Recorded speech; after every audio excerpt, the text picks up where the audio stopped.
Assalamualaikum warahmatullahi wabarakatuh.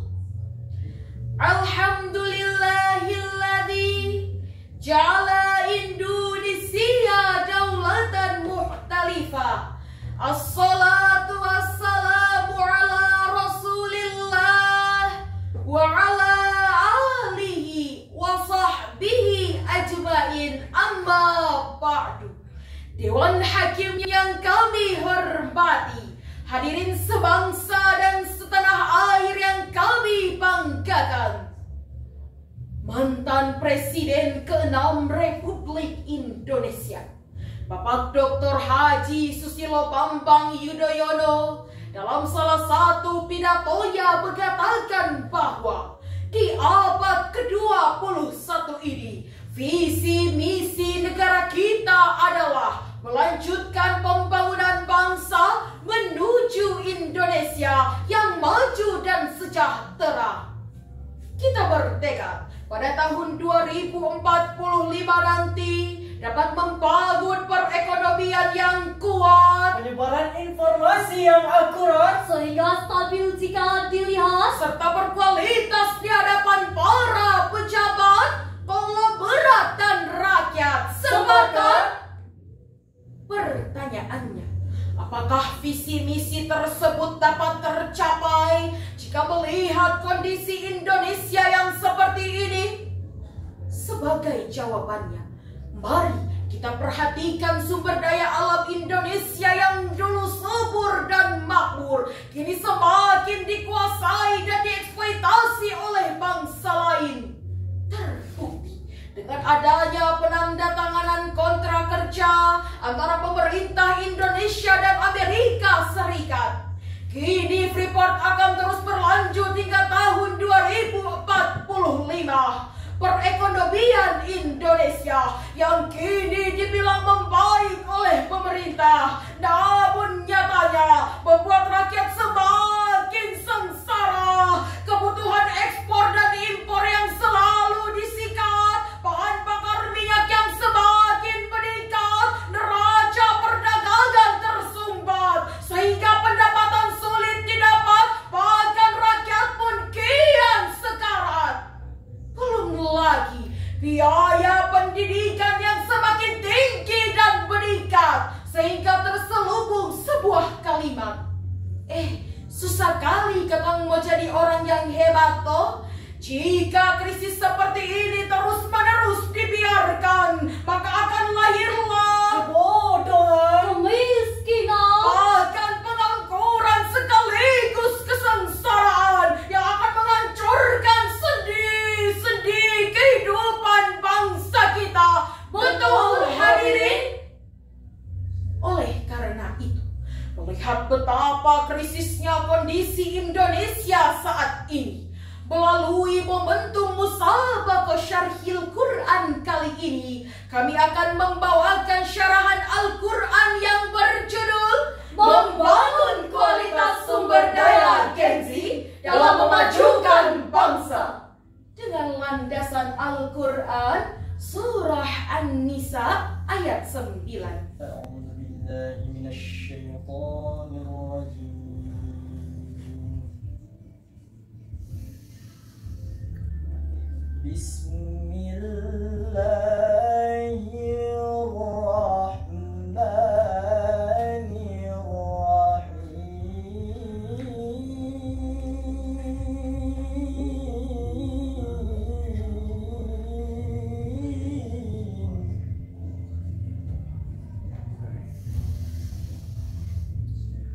وليخشى الذين لو تركوا من خلفهم ذرية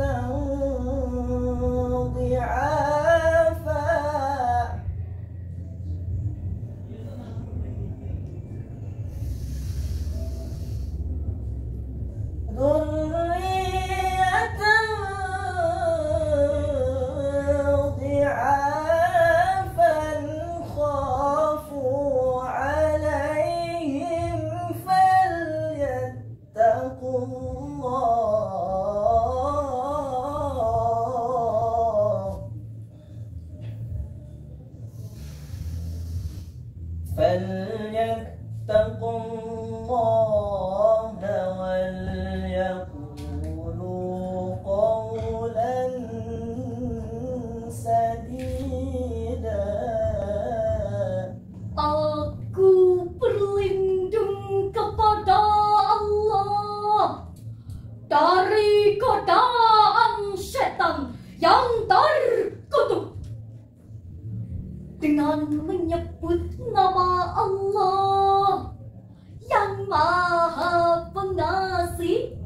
lagi Maha Penyayang.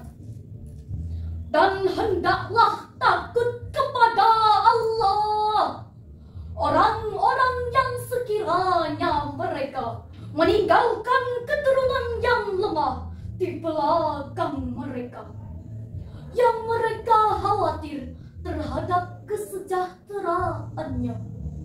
Oleh sebab itu, hendaklah mereka bertakwa kepada Allah, dan hendaklah mereka berbicara dengan tutur kata yang benar. Dewan Hakim yang kami muliakan, hadirin yang kami banggakan, sababun nuzul ayat tersebut menurut Syekh Abdul Fidah Ismail Ibnu Katsir Al-Qurashi Ad-Dimashqi dalam tafsir Ibnu Katsir halaman 457 baris ke-7 dari atas menjelaskan bahwa ayat ini turun berkenaan dengan pertanyaan Sa'ad ibnu Abi Waqqas kepada Rasulullah menjelang wafatnya. Ya Rasulullah, aku memiliki harta yang banyak, sedangkan pewarisku hanyalah seorang anak wanita. Bolehkah aku menyedekahkannya 2/3-nya saja, wahai Rasul?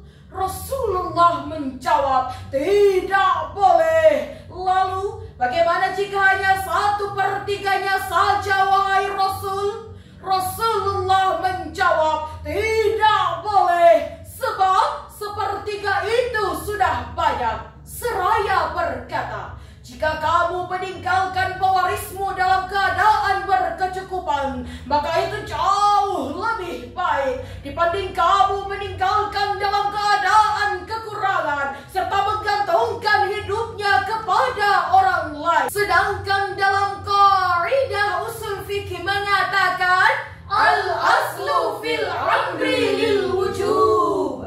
Pada dasarnya, asal perintah menunjukkan makna wajib, maka wajib hukumnya bagi kita merasa takut jika meninggalkan generasi dalam keadaan lemah. Lemah apa yang harus kita khawatirkan? Almarhum Profesor Dr. Baharudin Yusuf Habibie, mantan Presiden ketiga Republik Indonesia, menjelaskan ada 5 kelemahan yang harus kita khawatirkan pada generasi saat ini, yaitu lemah fisik, lemah harta, Lemah ilmu, lemah akhlak, bahkan yang paling mengkhawatirkan adalah lemah iman. Kenapa hal tersebut harus dikhawatirkan? Sebab jika pemuda dan remaja lemah imannya, maka akan mudah terpengaruh dampak negatif globalisasi. Mari kita buka mata dan telinga kita. Setiap hari media massa berbicara tentang berbagai kasus kriminalitas, dimulai dari kasus perampokan, pembegalan, korupsi, bahkan yang sedang booming saat ini, kasus LGBT yang semakin merajalela. Reinhard Sinaga, kandidat doktor asal Indonesia, kini terjerat di dalam penjara karena terbukti memperkosa kaum sesama jenisnya hampir sebanyak 192 pria. Inilah hadirin, jika hanya akal dan intelektual yang dikedepankan, belum tentu menjamin akhlak dan spiritual yang menjadi acuan. Jika kemampuan berpikir dan logika yang menjadi sasaran, belum tentu menjamin keimanan dan etika yang diutamakan. Betul kan hadirin? Oleh karena itu, telah ditekankan dalam Al-Quran Surah At-Taubah ayat 105. wa qul i'malu fasayarallahu 'amalakum wa rasuluhu wal mu'minun.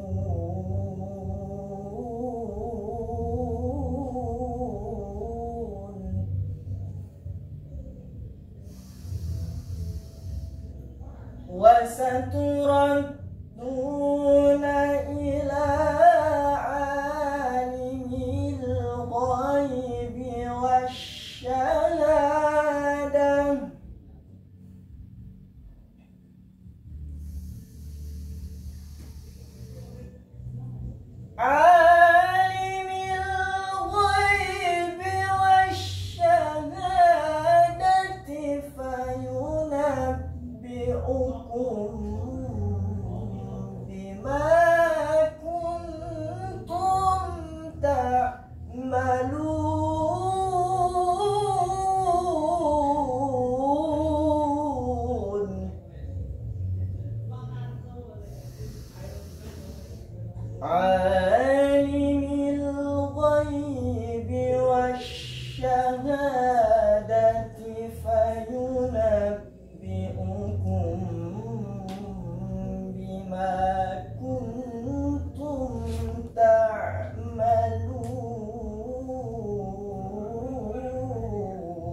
dan orang-orang yang beriman akan melihat pekerjaanmu, dan kamu akan dikembalikan kepada Zat yang mengetahui yang gaib dan yang nyata. Lalu Dia akan memberitakan kepada kamu apa yang telah kamu kerjakan. Maha benar Allah atas segala firman-Nya, dan Dialah yang Maha Agung. Dewan Hakim yang kami muliakan, hadirin sekalian, Syekh Ismail Haqqi dalam Qulul Bayan jilid 3 halaman 51 menjelaskan, i'malu ma syi'tum minal a'mal. Bekerjalah kamu sesuai dengan skill dan keilmuan masing-masing.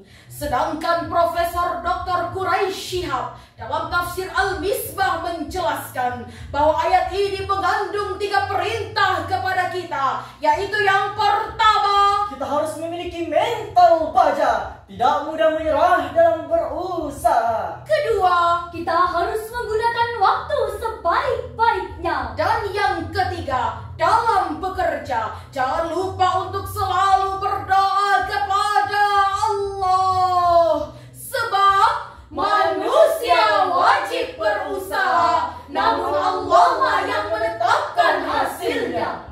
Jika masyarakat Indonesia senantiasa meningkatkan etos kerjanya, maka akan mudah terbentuk sumber daya manusia yang berkualitas. Jika anak bangsa kita berakhlak mahmudah, Maka bangsa ini akan barokah. jika anak bangsa kita pintar, Maka bangsa ini akan besar. serta jika masyarakat Indonesia senantiasa bersyukur, Maka bangsa ini akan makmur. Setuju, Sadulur? Oleh karena itu, kami mengajak kepada seluruh masyarakat Indonesia, mari kita tingkatkan kerja keras, Kerja cerdas, Kerja ikhlas dan kerja tuntas. Tas. Sebelum menutup syarahan ini, kami akan membawakan satu buah pantun. Denny Chandra pergi ke Madura. main petak umpet bersama si Jaya. Wahai para generasi muda, Marilah kita majukan bangsa.